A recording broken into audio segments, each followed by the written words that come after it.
रुपये आणल्यासारख्या शिंदोऱ्या कसं कोणी आणत नाही, वर भोजन पहिले होतं. त्याचप्रमाणे आपली एक लहानशी दक्षता अशी टाका का ज्याच्यामध्ये आणखी दोघा जणांच्या हात धुतल्या जाईल एवढी मदत करा. प्रत्येक मूळ त्यामध्ये स्वर्ग झाल्याशिवाय राहणार नाही. आता राहिला प्रश्न माझा, मी सर्वांचा आहे.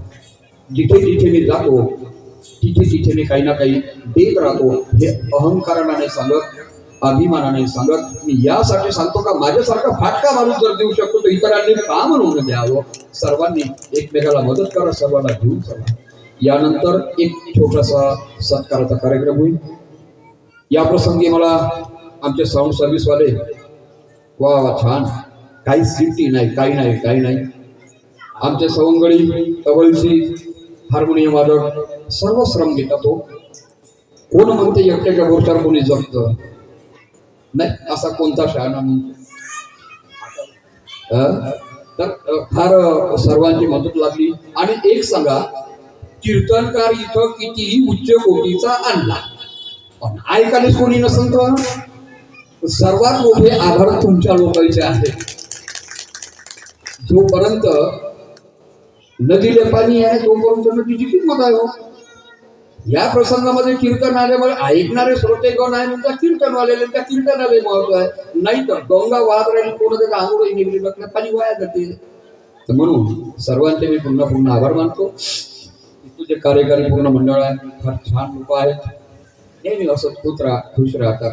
आणि यांनी एक मजाक शब्द काढला तो बरोबर आहे. जीवनामध्ये प्रसन्नतेत राहा, नर्वस रूपानं राहू नका. रस्त्यानं चालणारा माणूस आनंदी असतो पण काही लोकांचे चेहरे पाहिल्यावर याचाही चेहरा पडते.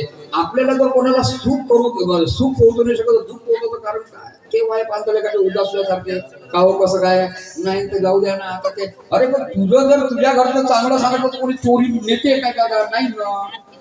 म्हणून चांगलं राहावं, खुश राहावं, आहे त्या परिस्थितीत चांगलं राहावं. आता यांनी जो कार्याचा प्रसंग घेतला त्या प्रसंगावर 2 मिनिटं फक्त मी बोलतो. यामध्ये जशी लोणचं, मिरचं काय आहे, तिखट गोड सर्व आहे आणि तो आपण प्रत्येकाने आदराने घेणार आहे, असा नमस्कार करून खाणार आहे.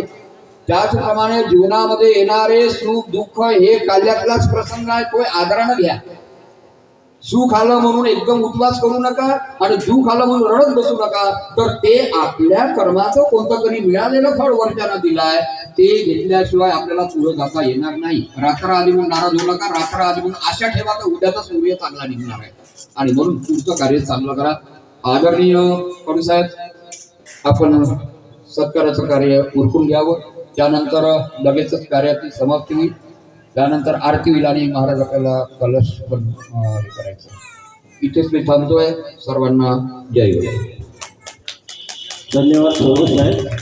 या ठिकाणी आमच्या सिद्धिविनायक मित्र परिवारातर्फे एक छोटेखानी सत्काराचा कार्यक्रम या ठिकाणी संपन्न होत आहे. मी महाराजांना विनंती करतो कृपया त्यांनी श्रीमती मंगाबाई वाणी यांचं साडीचोळी देऊन या ठिकाणी सत्कार करावा. श्रीमती मंगाबाई, आम्ही दरवर्षी हा कार्यक्रम चांगल्या तऱ्हेने साजरा करू शकतो. धन्यवाद.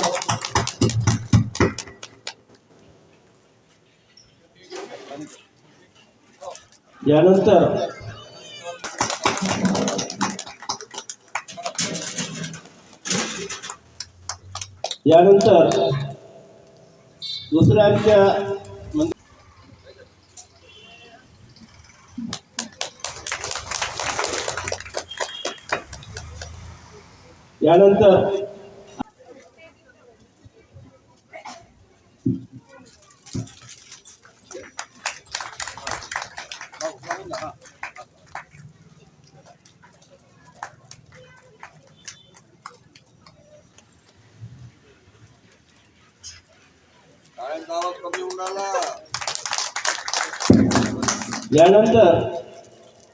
माननीय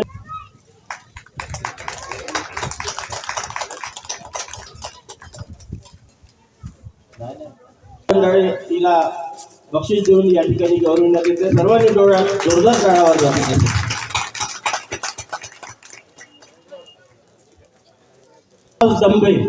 पारस दंबे असतील तर त्यांनी कृपया यावं किंवा त्यांचे जे कोणी असतील त्यांनी समोर यावं. पारस दंबे. त्यानंतर आरव बर्डे अंतिम विजेता ठरलेला आहे. सर्व मान्यवरांचं स्वागत आणि विजेत्यांचं अभिनंदन.